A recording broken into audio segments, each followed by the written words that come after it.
Hola, buenos días. Yo soy Gloria Saavedra, psicóloga clínica del Hospital de la Madalena en Castellón, y voy a hablar con vosotros sobre la intervención en paciente anciano en situación de final de vida. Antes de empezar, siempre me gusta señalar y recordar que el envejecimiento normal no necesariamente implica patología.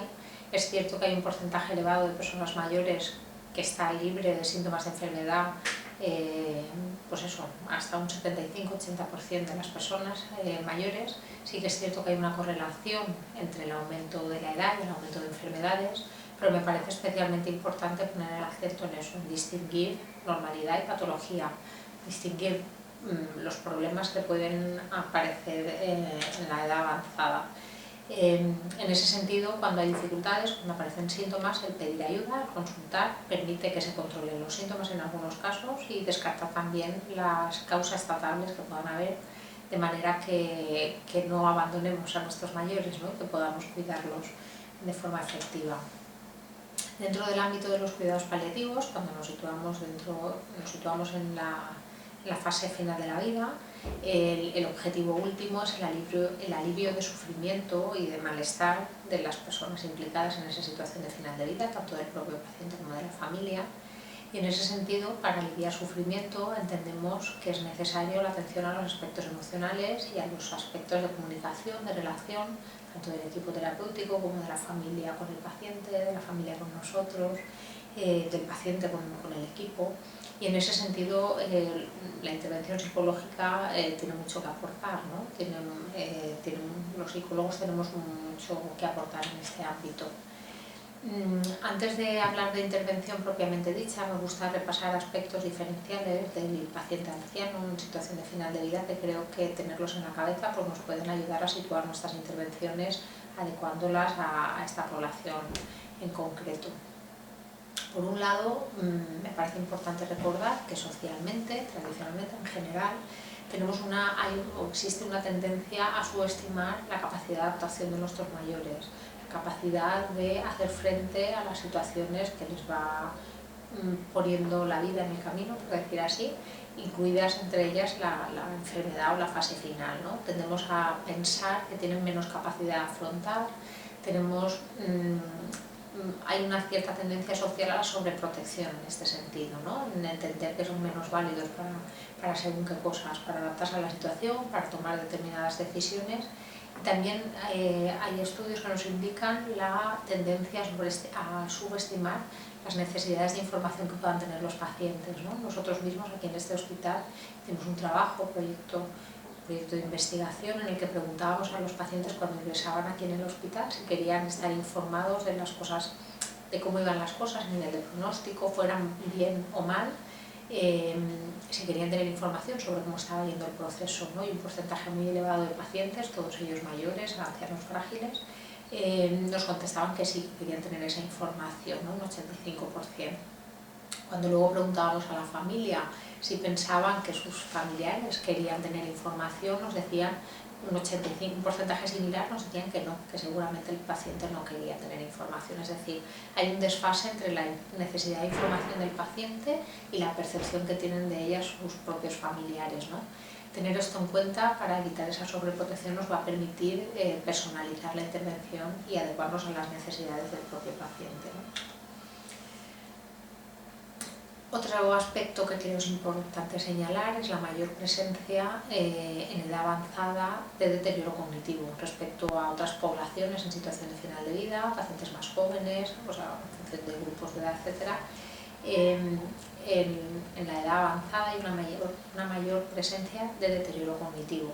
Deterioro cognitivo cuyas causas más habituales son, por un lado, el cuadro confusional agudo, por otro lado, la presencia de demencias y, por otro lado, el daño cerebral adquirido, que vamos a ver un poquito cada uno cómo podemos distinguir unas cosas de otras por la importancia de valorar la presencia de deterioro cognitivo, que entendemos que va a condicionar la intervención que podamos hacer con él y que va a condicionar el manejo clínico terapéutico en general, y que también es interesante que esa información la tenga la familia, porque el manejo por parte de ellos y el entendimiento porque va a permitir que entiendan la situación en la que está, y también porque el manejo va a ser diferente, ¿no?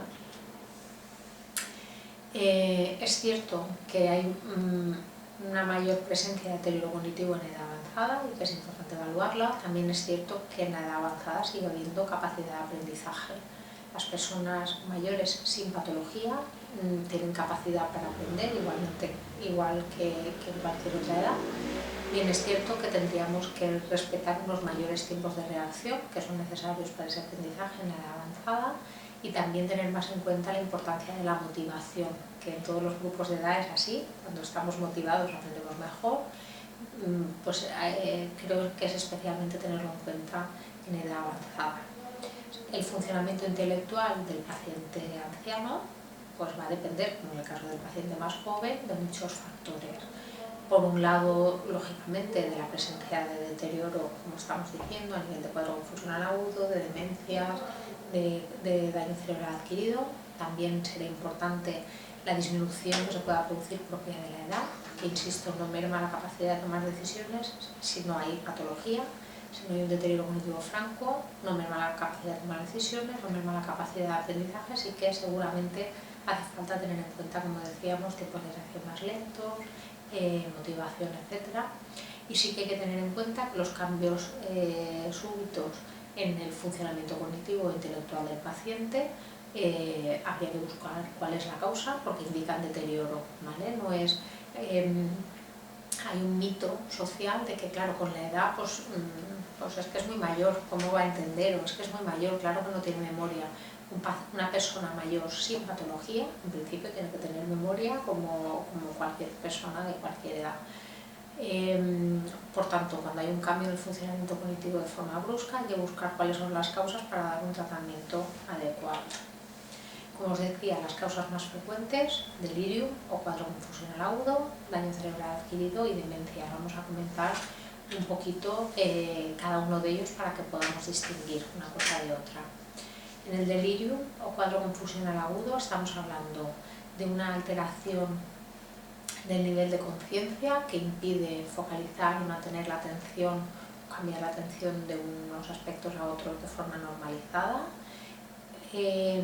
con cambios también en otras funciones cognitivas. Fundamentalmente hablamos de un paciente desorientado, con dificultades de memoria, de retener información nueva de forma clara y en algunas ocasiones dificultades para mantener el discurso del lenguaje.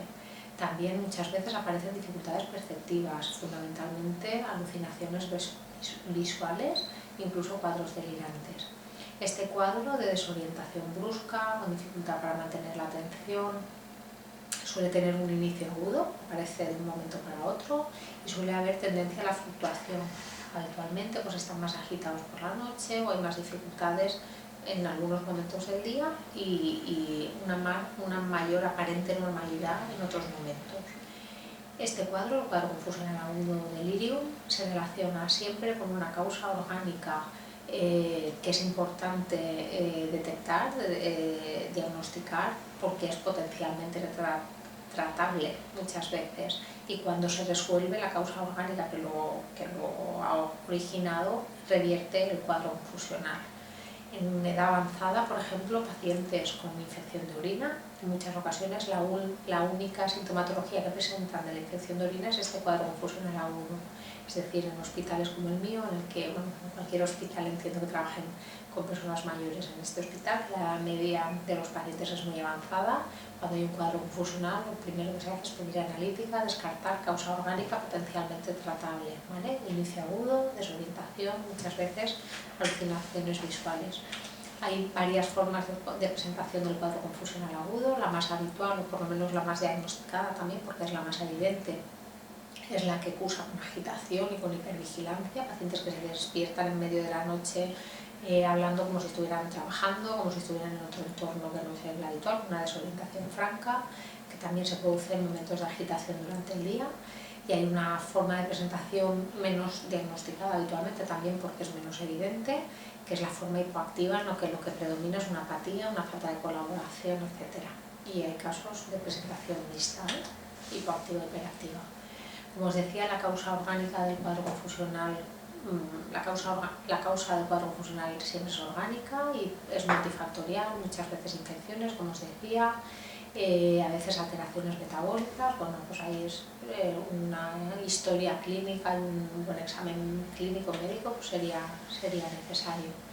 Es importante tener en cuenta que el cuadro confusional agudo en pacientes en situación de final de vida en general es elevada, en pacientes en final de vida de edad avanzada mucho más. Cuanto peor estar enfermo, aumentan las posibilidades de aparición y es muy importante detectarlo, como os decía, por un lado porque es potencialmente tratable y porque en cualquier caso disminuye la supervivencia, puede ser un factor independiente de mal pronóstico y causa muchísimo malestar, sobre todo también en la familia, que muchas veces no entiende qué es lo que está pasando, no saben cómo manejar y además lo interpretan como un cuadro persistente cuando en muchos casos puede no serlo, ¿no? Esto es el cuadro confusional agudo, una de las causas de deterioro cognitivo en paciente anciano. Otra causa frecuente de deterioro cognitivo es la demencia. La demencia, por definición, tiene un curso degenerativo, un curso progresivo. Hay un declinar de la memoria y otras funciones cognitivas respecto al nivel previo, que afectan a la funcionalidad del paciente en el día a día. Para que podamos hablar de demencia tiene que haber una repercusión funcional de esa alteración de memoria, etc. Si no, pues podríamos hablar de deterioro cognitivo leve, de problemas de memoria, de otras cosas, pero si no hay afectación funcional no se puede establecer el diagnóstico de demencia. El diagnóstico es un diagnóstico clínico en el que hay que descartar otras causas, en el que la valoración neuropsicológica puede ayudar y en muchas ocasiones, pues, aparte de la alteración cognitiva, sobre todo en fase más avanzada, aparece una alteración conductual marcada, apatía, inquietud, ideación delirante, agresividad, disminución del sueño, etc. Cuadro confusional agudo, demencia, y la tercera causa más frecuente de deterioro cognitivo en edad avanzada es el daño cerebral adquirido, que puede ser vascular, por un ictus isquémico o hemorrágico, traumático, por un accidente de coche, un accidente en el hogar, etcétera, y por otras causas, por intervenciones quirúrgicas, de meningiomas, de tumores cerebrales, en fin. También hay múltiples etiologías del daño cerebral adquirido. Tienen en común un inicio agudo, con una lesión cerebral que interrumpe el funcionamiento normal del cerebro, en el que se produce una afectación cognitiva y conductual, también a nivel motor. Muchas veces presentan hemiplegia, dificultades para el funcionamiento en el día a día, por todo, por el problema cognitivo, conductual, motor, de lenguaje. Tiene su curso, en principio, nos plantea la posibilidad de la eficacia de la rehabilitación, digamos que distinguiendo los tres cuadros, ¿no? El cuadro confusional agudo había que tratar la infección de base o el problema orgánico de base para intentar revertir el cuadro. En el caso de la demencia, el cuadro es degenerativo, progresivo, y ahí podemos trabajar por el mantenimiento, por la estimulación, por pautas de manejo, pero no por impedir el curso de la enfermedad.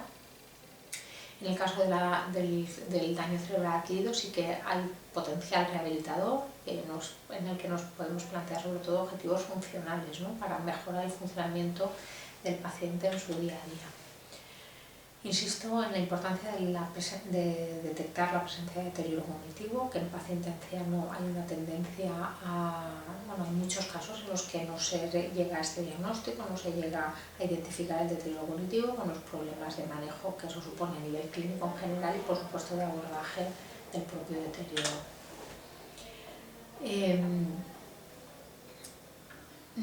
El paciente anciano en situación de final de vida, ante la situación de enfermedad en general, pues como pasa en otras edades, la enfermedad, el proceso de final de vida puede suponer una amenaza importante, una importante fuente de estrés por la amenaza que supone para la independencia funcional. El paciente deja de poder hacer cosas que antes hacía con normalidad o prevé que va a tener que dejar de hacer cosas que hasta ahora hacía con normalidad.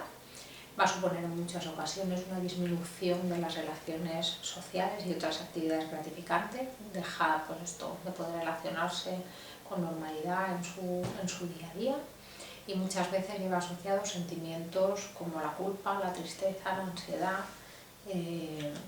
normales ante el proceso de enfermedad, insisto, en cualquier grupo de edad, ¿no?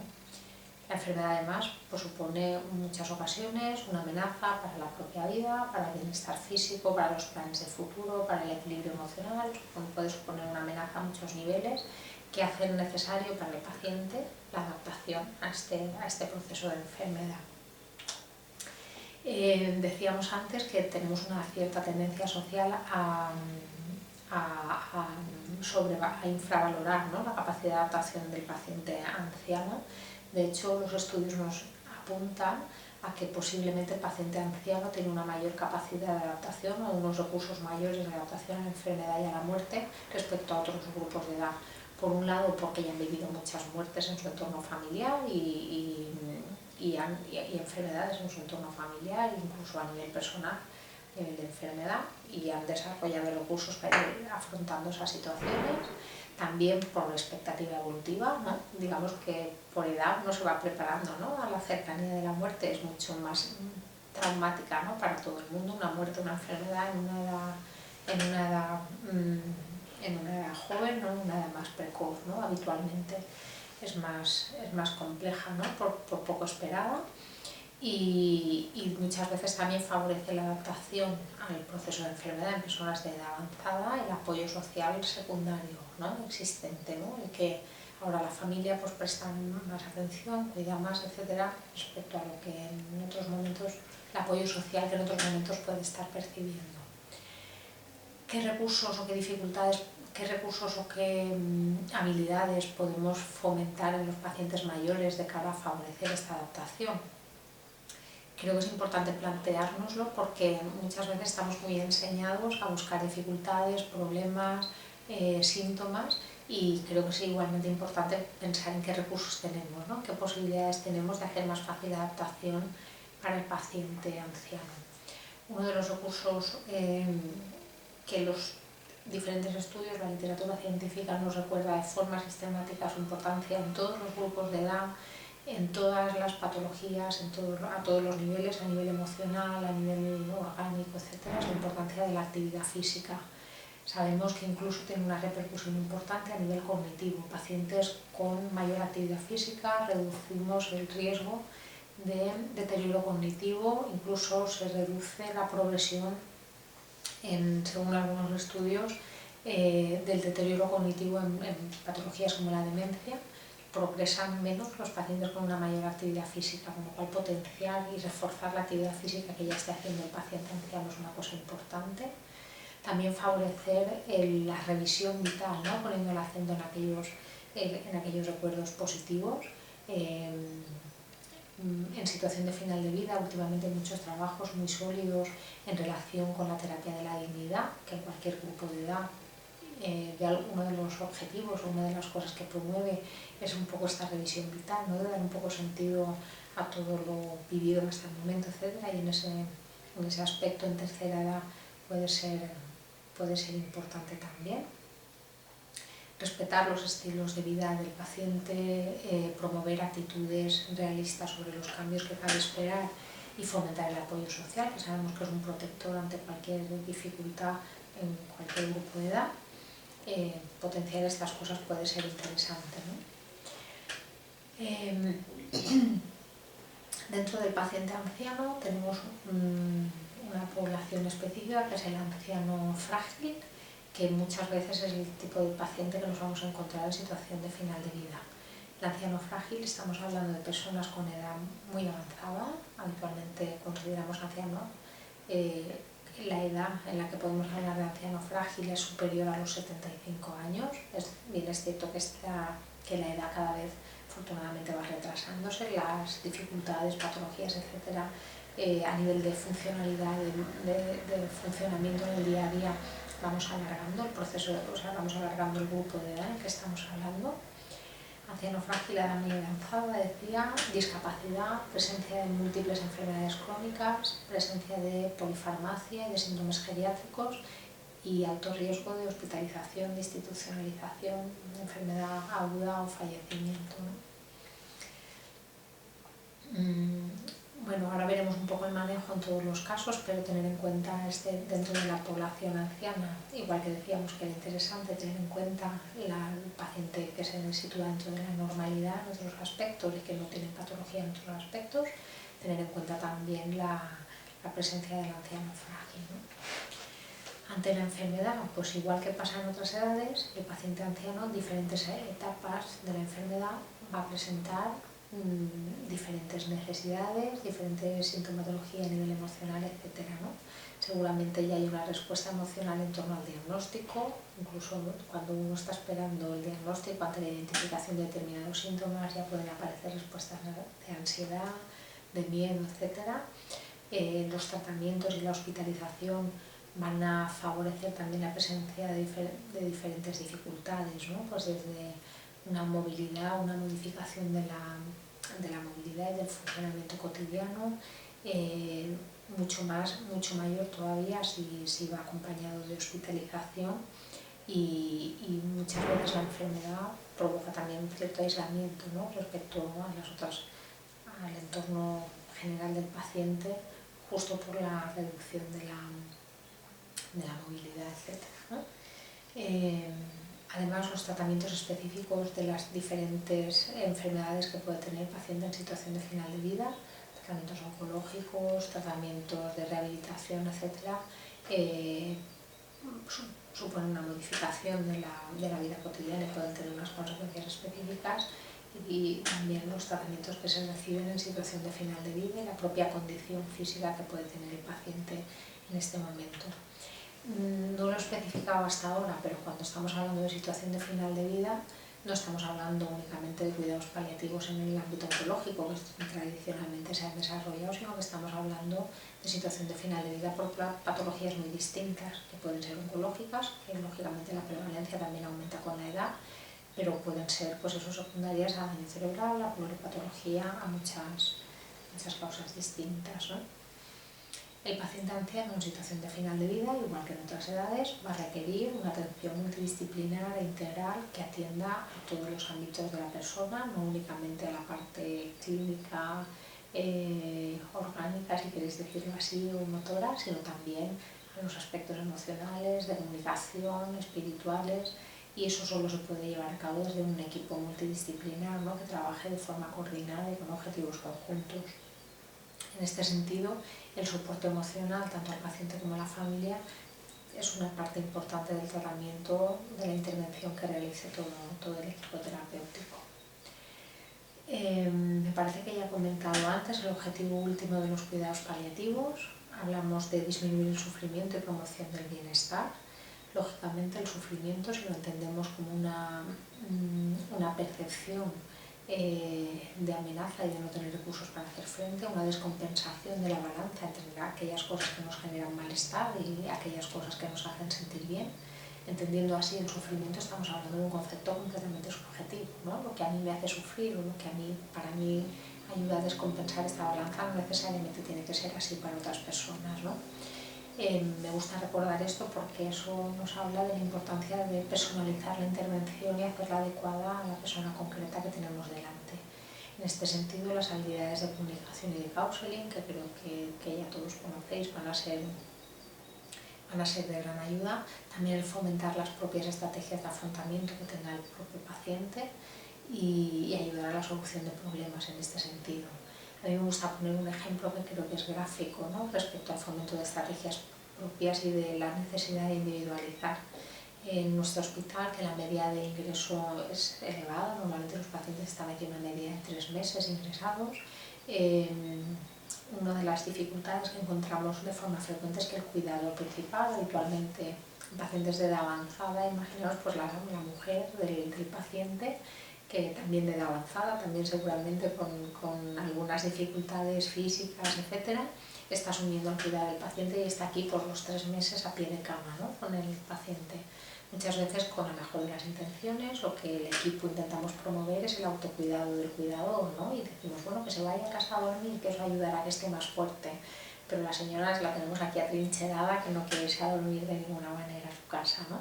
Cuando pasas a hablar con ella y le transmites tu preocupación de que, pues eso, de que ella esté bien también, de que por ella misma y también porque pueda cuidar de manera, acompañar de manera afectiva a su ser querido, y le preguntas por qué no se va a dormir a casa, te dice que en 40 o 50 años que están casados, no han dormido ni una noche separados, ¿no?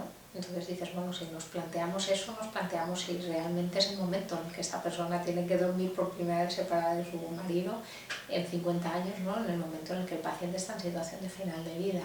Probablemente no, ¿no? Probablemente no. Entonces, si somos capaces de hacer un poquito de evaluación, ¿no? De intentar personalizar y averiguar cuáles son los motivos que llevan a las personas a actuar de la manera que lo están haciendo, es más fácil que entendamos sus motivos y que por tanto a lo mejor nos planteemos los objetivos de forma diferente. ¿Qué podemos hacer? ¿De qué manera intervenimos? ¿Cómo podemos ayudar al paciente anciano? Muchas de las cosas no van a ser muy diferentes a lo que podemos hacer con pacientes más jóvenes. Lo que sí que es importante es ver la manera de hacerlo adecuándonos a sus características concretas, ¿no? Sabemos que el fomentar la expresión emocional en sí mismo es algo terapéutico, no es lo único que podemos hacer por nuestros pacientes, pero sí el permitir que expresen emociones, el fomentar que cuando uno quiera llorar pueda hacerlo y tenga con quién hacerlo, el fomentar la expresión de rabia, de ansiedad, etc. es terapéutico en sí mismo. Me parece importante recordarlo porque muchas veces es lo contrario a lo que socialmente hacemos. Vemos llorar y decimos, no llores, no te preocupes, no. Y sabemos que hacer lo contrario, fomentar la expresión emocional, permitir llorar, permitir expresar, es terapéutico. También ayudar a la comunicación abierta entre el paciente y la familia creo que es parte de la intervención que podemos hacer. Sabemos que hay un decalaje entre las necesidades de información de paciente y familia, sabemos que hay una tendencia a sobreproteger, a entender que tienen una menor capacidad de adaptación a la situación en la que se encuentran. Mediante la comunicación todo eso lo podemos mejorar o favorecer de alguna manera, ¿no? Es parte de ello, creo, de nuestra intervención. También aumentar a tener una mayor sensación de control respecto a lo que están viviendo, respecto a su día a día, al control de síntomas, al funcionamiento en la vida cotidiana. Por supuesto, aceptar, escuchar, normalizar las respuestas emocionales que se presenten, validar cómo se están sintiendo, cómo están viviendo la situación. Parte de nuestra intervención, como decía antes, es fomentar los recursos de afrontamiento existentes de todo tipo, de qué manera esta persona se está manejando las cosas con las que se encuentra en el día a día, cómo se maneja la ansiedad, cómo se maneja los pensamientos reiterativos que pueden aparecer. Sí, a veces investigando encontramos que la mejor manera que ellos tienen para por ejemplo, controlar el pensamiento reiterativo, anticipativo, que producto de la ansiedad, muchas veces pueden ellos manejarlo viendo fotos de sus nietos o viendo el partido de fútbol del sábado por la tarde, ¿no? Pues bueno, fomentar estas cosas nos pueden ayudar al paciente. También sabemos que es útil el establecimiento y promoción de rutinas estables que hagan la vida cotidiana más accesible para ellos, sobre todo en pacientes con deterioro cognitivo, que no les estamos pidiendo el esfuerzo de organizar el día a día, sino que la promoción de rutinas favorece el mantenimiento de determinadas conductas que nos parecen deseables, permiten también a nivel anímico el tener una estructura, ¿no? Cómo tiene el día, qué cosas tiene que hacer, ayuda también a entrar en un ciclo de actividad, sabemos que es positivo. Lógicamente, parte de nuestra intervención con el paciente anciano es la atención a las posibles patologías cognitivas, emocionales que puedan aparecer. Decíamos la presencia importante de deterioro cognitivo, también de ansiedad, de depresión y de otras patologías, ¿no? Normalmente, digamos que en edad avanzada nos encontramos con lo que ya traían de serie, por decir así, el que tenía depresión con 30 o 40 años y no se ha tratado, si no se ha resuelto, pues con 70 o con 80 la sigue teniendo, ¿no? Las dificultades que pueden aparecer en muchos casos se mantienen y en otros casos pueden aparecer nuevas, como pueden aparecer en cualquier grupo de edad, ¿no? Sabemos que en paciente anciano, decíamos, el deterioro cognitivo, la ansiedad y la depresión son los problemas más frecuentes que nos podemos encontrar y que sería bueno abordar y tratar de cara a obtener una mayor calidad de vida del paciente, ¿no? No caer en el nihilismo terapéutico, sino intervenir de forma adecuada y de forma individualizada con la persona que tenemos delante. Justamente por la presencia frecuente de deterioro cognitivo en el ámbito sobre todo de hospitalización normalización o institucionalización, parece importante mantener las recomendaciones de las asociaciones geriátricas y también las recomendaciones de la literatura científica respecto a medidas de orientación a la realidad que permitan tanto la prevención de deterioro cognitivo, desorientación, etcétera, como el mantenimiento de la funcionalidad una vez ha aparecido, pues eso, el proporcionar de forma repetida claves sobre fecha y lugar en el que nos encontramos al paciente, que el personal esté identificado, que haya un calendario y un reloj visible que permitan al paciente situarse, pues eso, el utilizar las actividades cotidianas no solo para orientar, sino también para estimular a nivel cognitivo, ¿no? Discutir con los pacientes sobre eventos de actualidad, hablar de política o de lo que han visto hoy en televisión, de las cosas cotidianas, utilizar actividades de la vida cotidiana, lúdicas, que pueden ayudar a que el paciente tenga que contar, que planificar, etcétera. Y esto pueden ser jugar cartas, al parchís, al dominó, hacer sopas de letras. Cualquiera de estas actividades, desde luego, mejor contando con la motivación del paciente, como decíamos antes, ¿no? Buscar actividades que sean para ellos significativas, que puedan ser agradables, también que entiendan cuál es la utilidad de hacerlo, ¿no? Porque en principio jugar a las cartas pues es una cosa que uno hace o no hace en función de sus preferencias, ¿no? Si uno entiende que además le genera bienestar porque le ayuda a tener que contar, que planificar, que se relaciona con otra gente, pues a lo mejor entendiendo eso también es más fácil que estén por la labor, ¿no? de participar en este tipo de actividades. Parte de nuestra intervención, y esto puede parecer muy bobo, incluso que no es cosa nuestra, pero me parece fundamental, ¿no? El promover el uso de correctores sensoriales, que el paciente cuando está ingresado, aunque esté en situación de final de vida o esté frágil, que lleve las gafas si le hacen falta, que lleve el aparato de oír si lo requiere, es decir, que favorezcamos las posibilidades de interaccionar con su medio, ¿no? de estar conectado y de relacionarse con la gente, con su entorno, ¿no? En este entorno, que este entorno sea un entorno amigable también es interesante y es una cosa a promover por parte del equipo profesional. Pues eso, si está hospitalizado o está institucionalizado en una residencia, que el paciente pueda tener objetos personales disponibles, fotos de familiares, de mascotas, de lo que ellos consideren, ¿no? Además de toda esta intervención, que entiendo es deseable realizar con el paciente en edad avanzada, es importante no perder de vista la importancia de la familia y de que la familia también reciba atención por nuestra parte. ¿Por qué? Porque la enfermedad y la situación de final de vida del paciente también va a suponer una afectación emocional y funcional en la familia, que tiene que organizarse de otra manera para asumir cuidados, para tomar decisiones, para cosas muy distintas, por la afectación emocional y funcional de ellos, por el papel que tienen ellos en la prevención y en el manejo de las dificultades que vayan a aparecer en el paciente.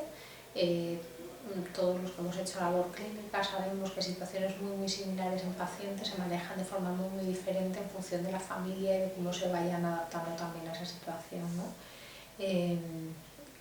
Por tanto, atendiendo a la familia, de alguna manera también nos facilitamos nosotros el trabajo, ¿no? Facilitamos el manejo. Y además, bueno, pues a la familia es bueno atenderla porque muchas veces van a estar muy implicados en la toma de decisiones, ¿no? Y está bien que además de disminuir su sufrimiento, que lógicamente ya es un objetivo en sí mismo, ¿no? Y cómo afecta también el cuidado del paciente y de la toma de decisiones, hace necesaria, ¿no? Esta atención a la familia. Intervenir con la familia, ¿qué quiere decir? ¿De qué estamos hablando, ¿no? Pues eso, de dar soporte, de atender a sus necesidades emocionales, pues lo mismo que decíamos con los pacientes, ¿no? Permitir la expresión emocional, normalizar determinadas respuestas emocionales, acoger, validar, explicar qué está sucediendo, evaluar qué están entendiendo, qué dudas tienen, cuáles son los miedos, las dificultades, ajustar expectativas respecto al proceso de enfermedad de su familiar. Todo esto nos puede ayudar. Y ayudará también a la familia a tener recursos para afrontar la situación que tiene, el dar información de manejo a todos los niveles, de manejo clínico, de manejo emocional. ¿Qué puede hacer la familia cuando el paciente llora o cuando el paciente expresa sufrimiento? Pensar que si nosotros hacemos intervención en este sentido, estamos haciendo intervención respecto al paciente de manera indirecta, porque se va a beneficiar del mejor manejo por parte de su familia. Estamos haciendo intervención disminuyendo el sufrimiento en ese momento de la familia, que sabrá cómo abordar y sabrá qué hacer, y por tanto aumentaremos su sensación de control. Incluso estamos haciendo intervención de prevención de duelo patológico, porque sabemos que uno de los factores protectores de duelo patológico de los familiares es el hecho de tener la sensación de que uno ha hecho lo que ha podido y de que ha sabido manejar, ¿no? Pues esto, dar pautas de manejo nos puede ayudar en todos estos sentidos, y es especialmente importante en los casos de deterioro cognitivo, porque eso, son situaciones muchas veces difíciles de manejar para la familia y pueden tener mucho beneficio, tanto el paciente como la propia familia, ¿no? ¿Qué hacemos cuando el paciente se agita o cuando nos dice que está en casa y estamos en el hospital y él está desorientado, ¿no? Pues que sepan que está bien mantener la calma, dar mensajes de tranquilidad con intervenciones breves, repetitivas, claras, que es bueno llamar al paciente por su nombre o por la relación que nos une con él para ayudarle a estar más orientado, que es bueno cuando hablamos con él mantener el contacto físico y visual, hablar suave, decirle lo que quiero que haga y no lo que no quiero que haga. Es decir, estas pautas que pueden ser muy sencillitas pero que pueden ayudar a abordar a la familia la situación en la que se encuentra. Y con esto terminaría un poco la intervención que me había propuesto. Recordar, haciendo un pequeñito repaso de lo que hemos hablado, me gustaría resaltar la importancia de distinguir el envejecimiento normal de cuando hay envejecimiento con presencia de alguna patología, de la importancia de si queremos hacer una buena atención en situación de final de vida y por tanto atender al sufrimiento del paciente y de la familia, el fomentar, el individualizar nuestras intervenciones teniendo en cuenta las características especiales de esta población y de la persona concreta que tenemos delante, evaluar la presencia de deterioro cognitivo por la alta prevalencia en edad avanzada y por cómo condiciona el manejo y la necesidad de intervención concreta en este sentido. Me gustaría recordar también que favorecer la adaptación del paciente mayor en situación de final de vida supone también identificar qué recursos tiene y cuáles está utilizando y reforzarlos y favorecer que se sigan poniendo en marcha. Y luego pues un poco hemos hablado también de las pautas tanto de intervención con el paciente como con la propia familia, ¿no? Y nada más, no sé.